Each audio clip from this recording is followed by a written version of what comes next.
আমি ডাকসুতে 2 বার ভিপি হয়েছি, কিন্তু একদিনও ঢাকা ইউনিভার্সিটিতে ক্লাস করিনি।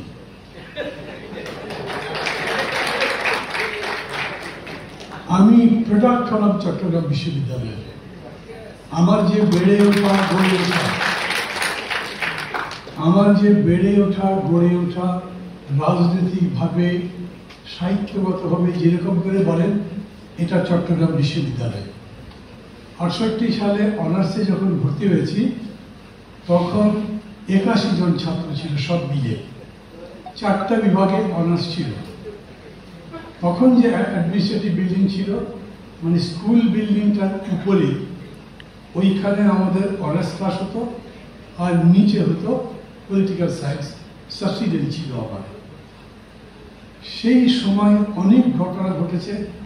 হল ছিল যেটা ওই অ্যাডমিনিস্ট্রেটিভ বিল্ডিং থেকে একটা সিঁড়ি নিচে নেমে গেছে বিশ্ববিদ্যালয়ের মাঠের দিকে, তার বাঁয়ে আলাউড হল, প্রথম একতলা, ছাদ ছিল না, একটা অ্যাসবেস্টস দিয়ে টিন দিয়ে ছাওয়া ছিল।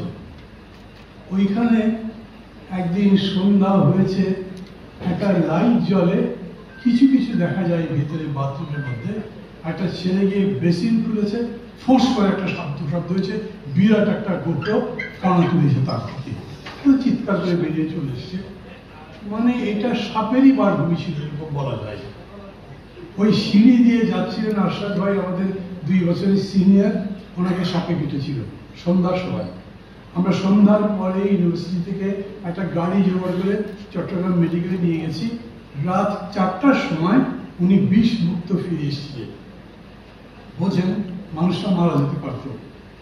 গতকালকে আবার এই মজা হয়েছে, রাত্রেবেলা 1টা-1:30টার সময় মানে এক ধরনের নস্টালজিয়া থাকে না, মনে হয় সেই যে দেখেছিলাম হলটা, দেখি তো এখন কেমন আছে, মনে হয় সেই যে খেলার মাঠটা দেখেছিলাম আমাদের সময় ছিল, এখন কেমন আছে।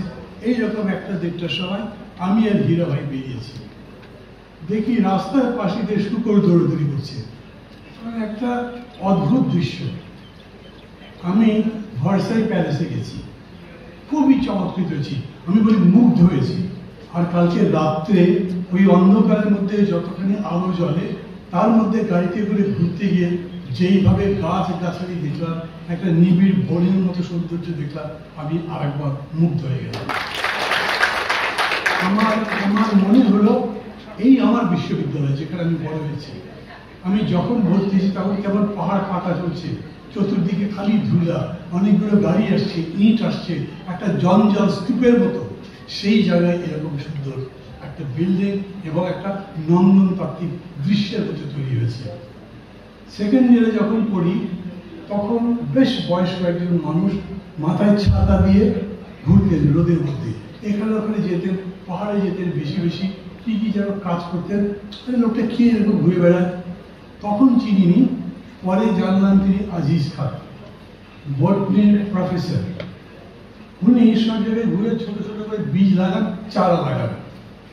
এই চারা যতগুলো উনি লাগিয়েছেন সেগুলো সব গাছ হয়েছে এখন, কত সুন্দর একটা দৃশ্য।